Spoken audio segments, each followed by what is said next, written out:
Okay, everyone, this is my spoiler review of the new Predator prequel, Prey. This was directed by Dan Trachtenberg and written by Patrick Iacon. It stars Amber Midthunder. So, with this film, I had low expectations because I was someone in the camp that wasn't crazy about 10 Cloverfield Lane, the previous film that Dan Trachtenberg had directed. And I was prepping for this film by rewatching the first Predator to get me kind of in the mindset about just the lore and everything that comes with it. And I was pleasantly surprised how great this film was. There was a lot of things I liked about this film, and what this film did so well was have such a great idea where it was going to go from point A to point B, and on the way there, everything had a purpose. And the amount of action you got for a film when you want to see an awesome villain like Predator in it, you got that payoff in original, unique ways that weren't seen in previous films, and it felt fresh enough. But thematically, the way we follow this character of Naru, and what was great about Naru is that she starts off as someone who is struggling and she's weak and becomes strong as the film moves on and becomes what she wants to be by the end, but learns as well, and that it's not exactly what she wanted in the end, but she got it what she needed in the sense of becoming this hunter, this predator, but in the way her brother had taught her, where it was about not just hunting to hunt, it was hunting to survive. And she does that here by the end, protecting her tribe and getting the big prey, which was the predator. But also, the best part of this film was just the line her talking about what makes her so dangerous is not being seen as a threat, which was perfectly thematic for the predator, because the predator is so dangerous because he sees people as threats, he detects them, and to have that as such a skill and something to embrace for the character of Naru was awesome, and it works so well here. And even getting to see Naru do really badass things when she gets these trappers and actually takes them down a lot like the predator himself. And it was cool to kind of warm us up to things where we saw the predator taking out predator animals that were after their prey, but it would come around full circle by Naru making the predator her prey and her becoming a predator. I also love things they showed here about humanity where it's thrown in there, but you got to catch it that when she finds that skinned water buffalo, we know that's not the predator who did that. That was human beings, the trappers, which speaks a lot about humanity and the predators we can be, because the water buffalo are non-threatening animals. So it really came full circle in that sense. It's little things like that that made this film special, and little moments visually too, where when she's first going on the hunt by herself, her walking past all the women that are in their usual roles, just gathering things,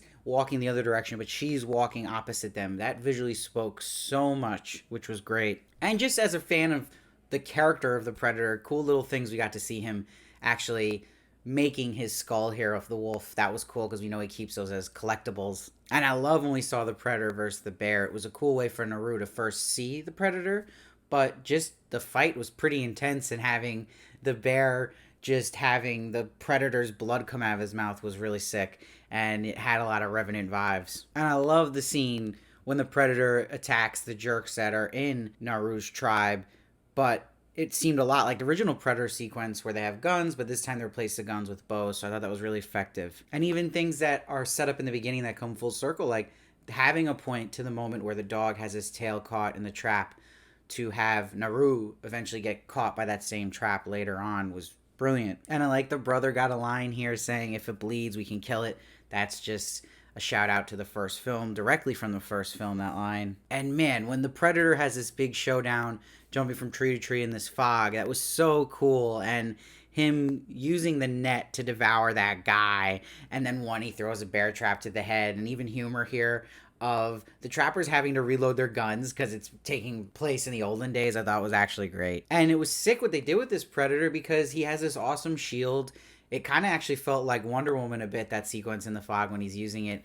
But like I said, it switched things up and it was brutal. They didn't get soft with the predator, and they didn't wait too long to have him doing these awesome brutal kills. That's what we want to see, and I thought they were all creative and excellent. And it was nice that the brother wasn't just thrown away and made a jerk. Like, he had his faults too, but he ended up giving great guidance to his sister in the end, and learning himself and saving the dog in the end and goes out a champ, which was awesome. And we get a great final payoff scene with Naru versus Predator and her learning all these smart ways about the Predator, how to stop him and killing him in a smart way, not just some easy way of strength. It was of wits and brilliance. And I love she got this big victory cry at the end when she beat him, as we all felt. And it was cool they got the dog involved too. The dog was a great side character for Naru. And it was a great performance by Amber. Midthunder, you're seeing a star in the making here.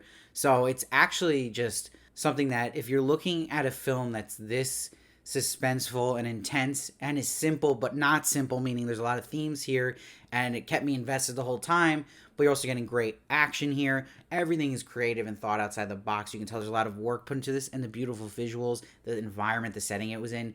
I couldn't have imagined a better case scenario for this film, that it was just a great prequel to a franchise that's really been dead in the water. So I'm really impressed. This is the shocker of the year for me, how good this was.